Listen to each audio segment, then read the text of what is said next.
Hello my dear students, आज अपन इग्नू का 133 का एग्ज़ाम का जो क्वेश्चन पेपर है वो लेकर आए हैं। उसको अपन सॉल्व करेंगे and let's start for it. Okay okay, so see, this is your question paper और ये है 133 का जून का 2022 का पेपर है।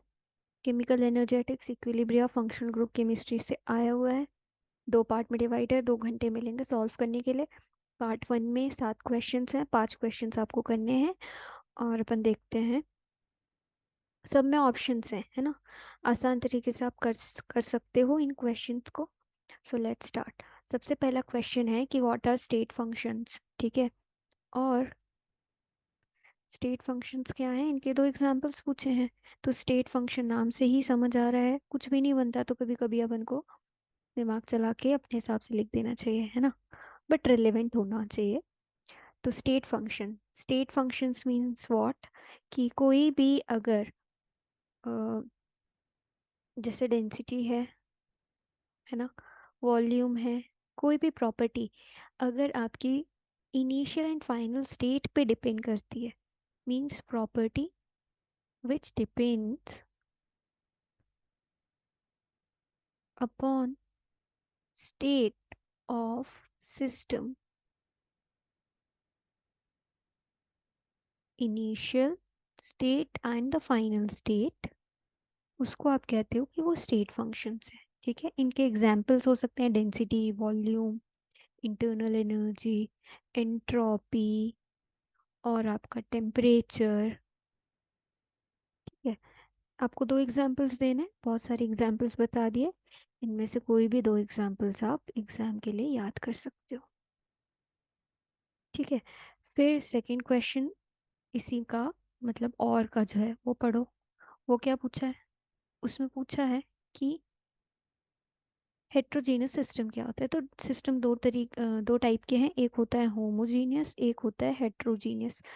तो होमोजीनियस सिस्टम का मतलब है जब कोई भी सब्सटेंस है, ठीक है, अगर वो मोर देन वन फेज में प्रेजेंट है, मोर देन वन फेज में प्रेजेंट है, या एक से ज्यादा मतलब 2 3 फेजेस में अगर कोई भी सब्सटेंस है जो प्रेजेंट है, तो उसको आप क्या बोलते हो, हेट्रोजीनियस सिस्टम। ठीक है, जैसे solid phase, liquid phase, gaseous face. अब अगर इसमें हेट्रोजीनियस है मतलब इसका एग्जांपल हो सकता है आइस, ठीक है, वाटर एंड स्टीम। अब यहाँ पे आइस सॉलिड में है, वाटर लिक्विड में, स्टीम गैसियस में है, तो ये हेट्रोजीनियस सिस्टम का एग्जांपल हो गया।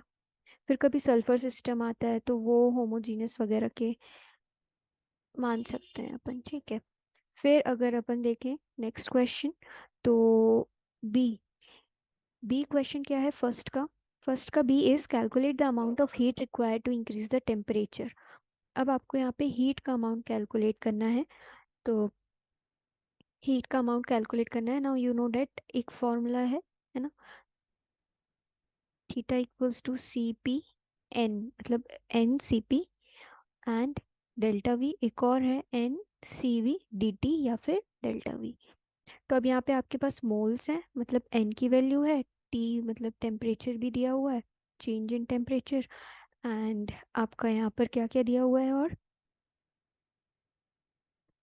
2 प्रोसेस दिए हैं ना, आइसोबेरिक एंड आइसोकोरिक। तो यहाँ प्रेशर कांस्टेंट है और यहाँ पे वॉल्यूम कांस्टेंट है, तो दोनों के लिए लग जाएगा ये फॉर्मूला। तो जैसे आपने लगाया theta equals to, I am erasing this, हाँ,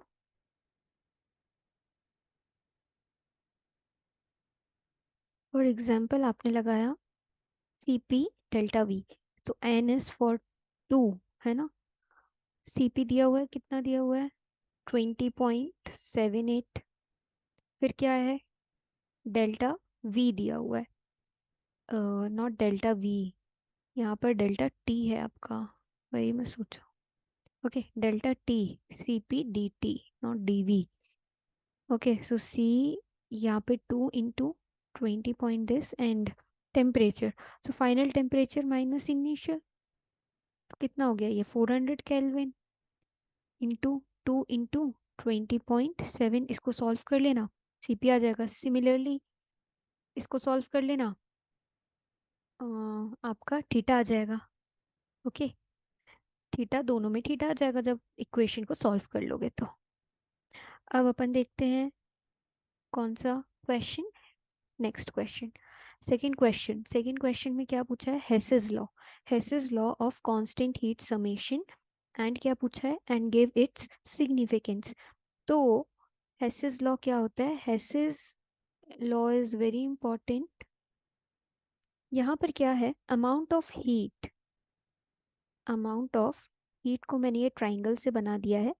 amount of heat involved in producing one chemical from another is always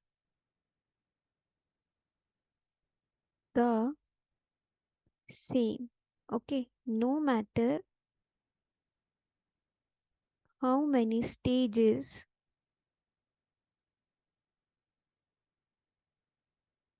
we have taken to obtain it.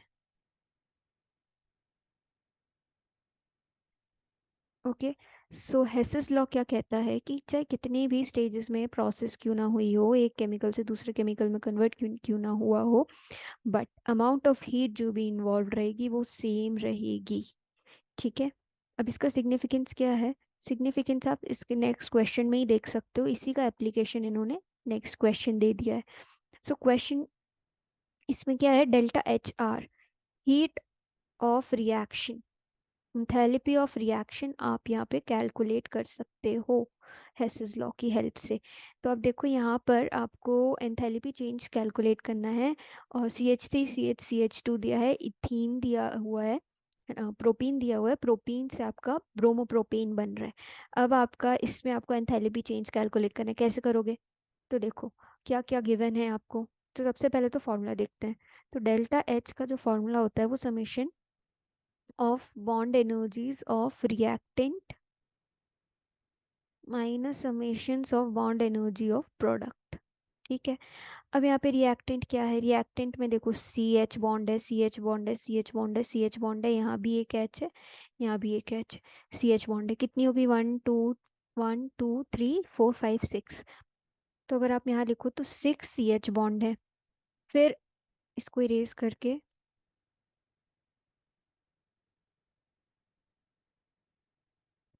फिर देखो सी डबल बॉन्ड सी है, एक सी सिंगल बॉन्ड सी है, तो यहाँ पर इतने ही है। ठीक है, माइनस प्रोडक्ट में क्या क्या है, प्रोडक्ट में देखो सी एच बॉन्ड है, सी सिंगल बॉन्ड सी है, सी सी बी आर है।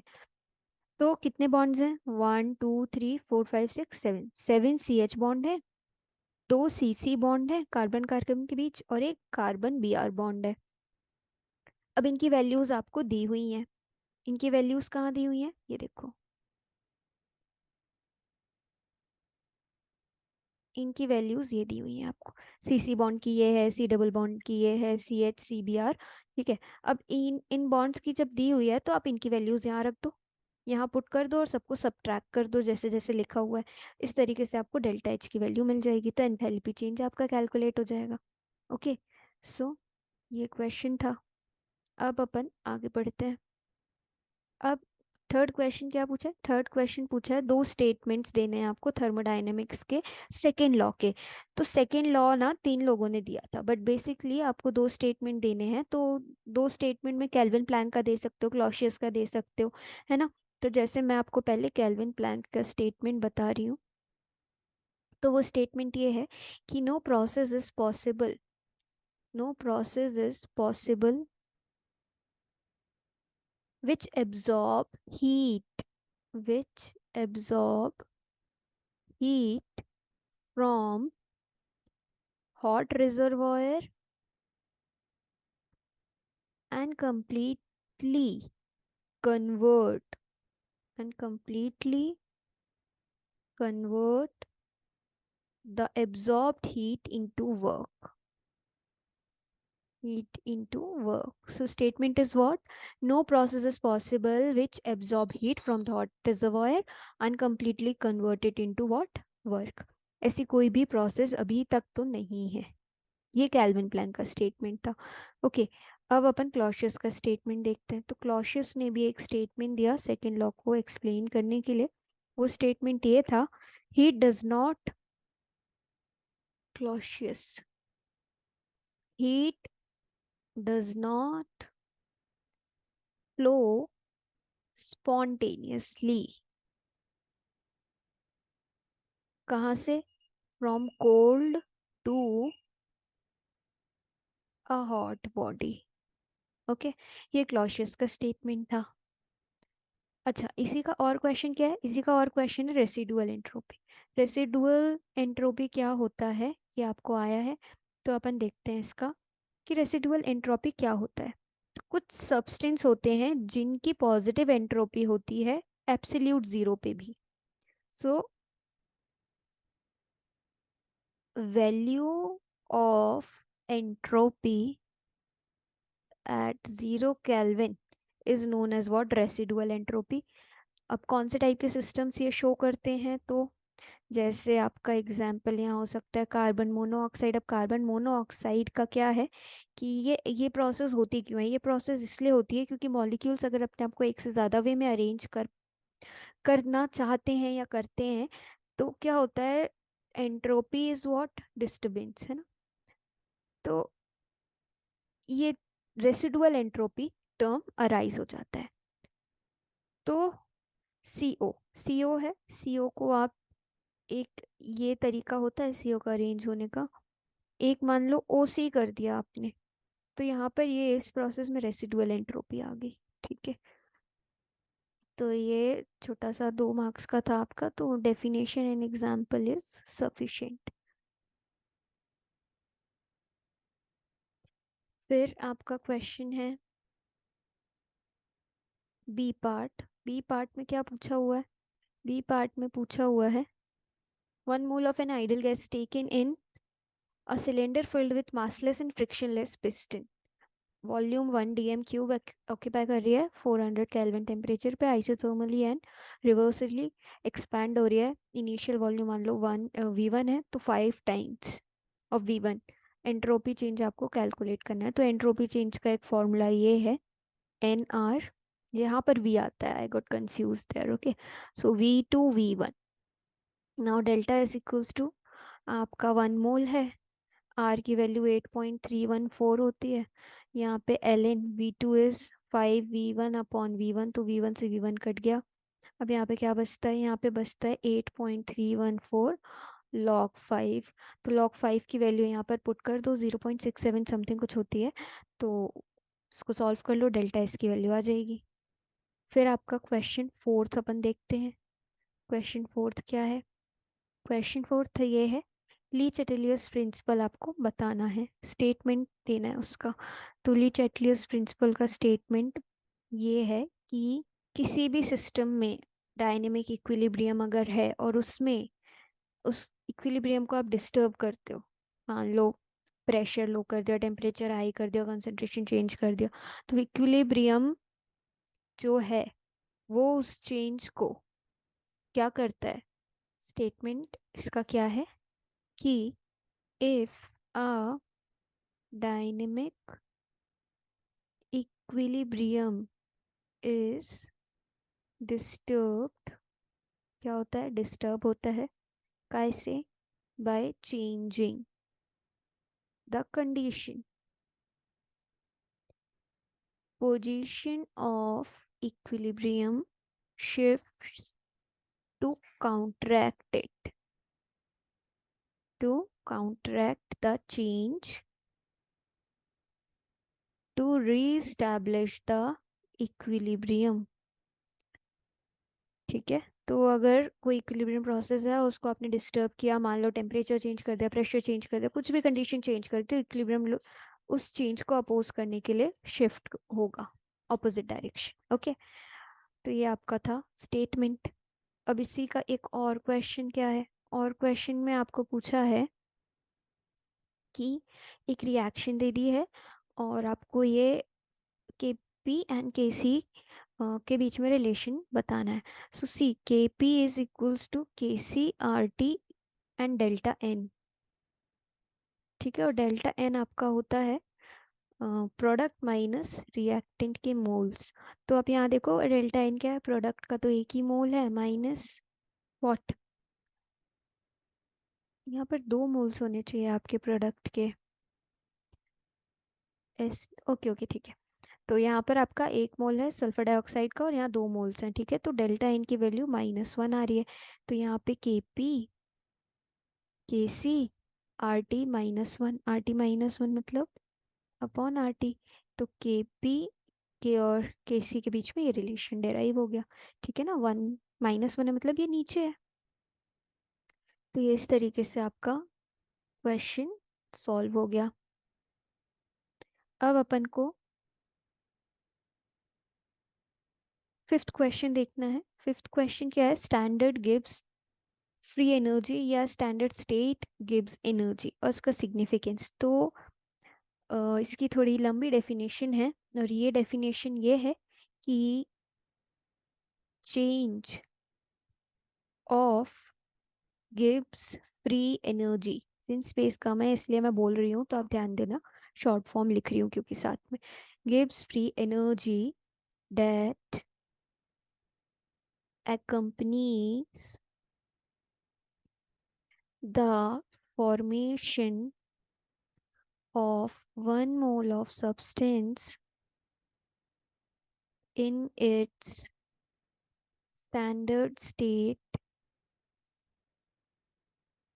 from its constituent element in their standard state.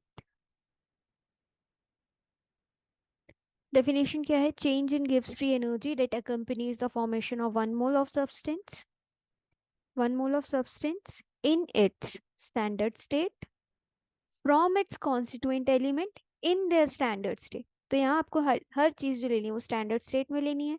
उस स्टैंडर्ड स्टेट में change in gives free energy that accompanies the formation of 1 mole of substance in its standard state.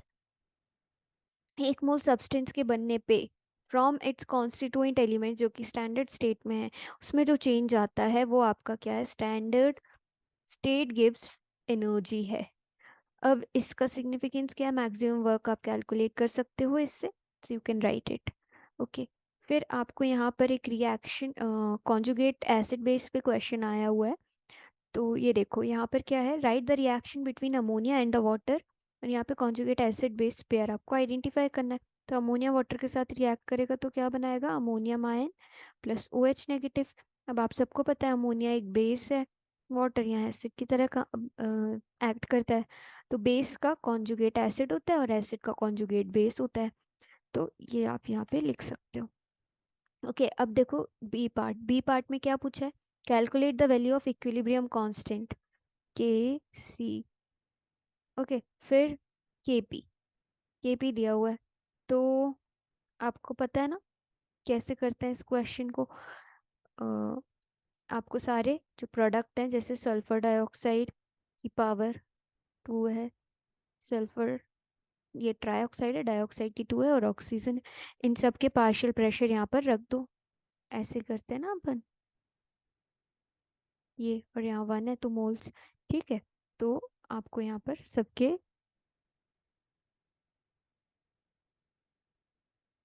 ये KP है. Okay, KP not KC, KP की value यहाँ से आपको मिल जाएगी. Okay, ये वैल्यूज यहाँ दी हुई हैं.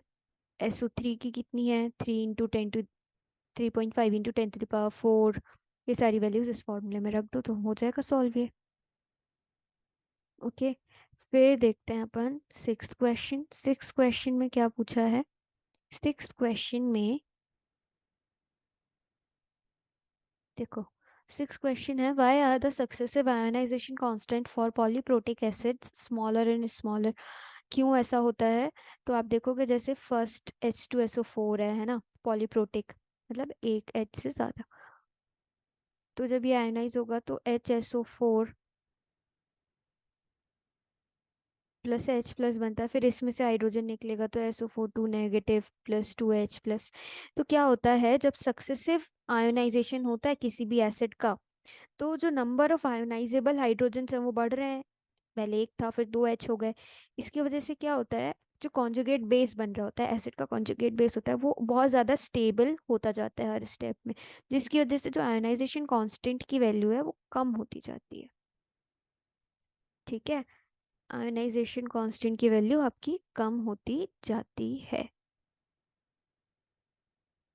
अब अपन को देखना है next question, that is what salt hydrolysis आपको डिफाइन करनी है, और आपको यहाँ पर डिग्री ऑफ हाइड्रोलिसिस कैलकुलेट करना है। तो सॉल्ट हाइड्रोलिसिस क्या होती है? सॉल्ट हाइड्रोलिसिस जैसे आप किसी भी सॉल्ट के आयन की रिएक्शन जब आप उसको वाटर में डिसॉल्व करते हो, तो क्या होता है कि या तो एसिड सोल्यूशन हो जाता है या बेसिक सोल्यूशन हो जाता है ना। तो salt hydrolysis is what, when in a reaction in which one of the ion of salt in which one of the ion of salt react with water and it forms what, either acidic or basic solution, that is known as salt hydrolysis। अब यहाँ पर आपको क्या करना है, degree of salt hydrolysis आपको यहाँ पे कैलकुलेट करनी है। तो K equals to C alpha square लगा देना। के की वैल्यू दी हुई है, कंसंट्रेशन 0.01 मोलर दिया हुआ है, अल्फा की वैल्यू आपकी कैलकुलेट हो जाएगी। ठीक है, फिर नेक्स्ट क्वेश्चन है इसी का, और इसमें आपको अरेंज करना है बेसिक स्ट्रेंथ में अमोनिया, और क्या क्या है, ब्रोमोअमीन, ब्रोमामीन, मिथिलामीन, अमोनिया। ठीक है, अब ये तीन चीज हैं आपको अरेंज करनी है। तो अमोनिया तो ये ब्रोमोअमीन, ठीक है, CH3,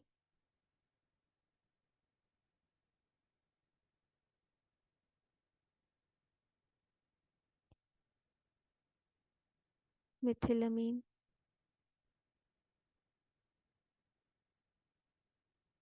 ओके, तो देखो यहाँ तो मेथिलामीन की तो सबसे ज़्यादा होगी, क्योंकि यहाँ पे प्लस आई इफेक्ट है, लोन पेयर है, तो इस पे चार्ज डेंसिटी बढ़ेगी, तो सबसे ज़्यादा तो इसकी होगी। ओके, इसकी मैक्सिमम होगी। फिर ये तो नेगेटिव है, माइनस आई इफेक्ट शो करेगा, तो इसकी तो कम होगी। और अमोनिया पे लोन पेयर है, तो अपन इसको अरेंज कर सकते हैं कि फर्स्ट ये है, सेकंड अमोनिया है, और थर्ड ये है। क्योंकि अमोनिया में कोई भी ग्रुप नहीं जुड़ा है, तो उसको हम बीच में रख सकते हैं। ठीक है, इस तरीके से आप इसको भी अरेंज कर सकते हो। फिर फिर अब अपन देखते हैं कौन सा question, seventh question. Seventh question में पूछा है what would be the nature of solution NH4NO3 CH3COO Na।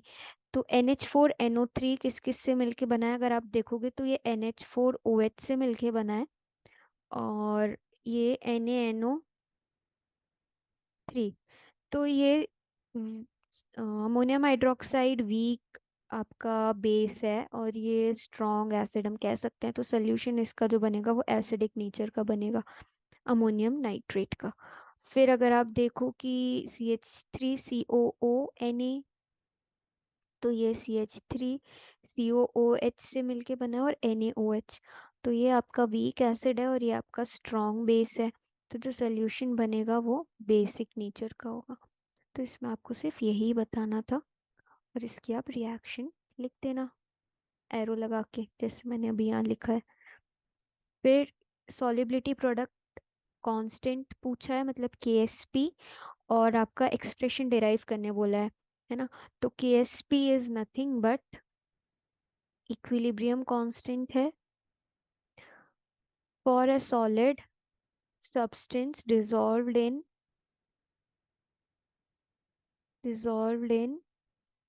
Liquid aqueous solution, या नॉर्मली एक्वस सॉल्यूशन में डिजॉल्व।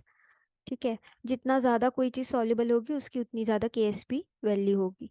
ठीक है, तो अगर एम ए टाइप का सॉल्ट है आपका, तो एम ए टाइप का सॉल्ट है तो ये एम प्लस बनाएगा, ए नेगेटिव बनाएगा। ठीक है, अब मान लो इसको थोड़ा अच्छे से लिख लेते हैं अपन।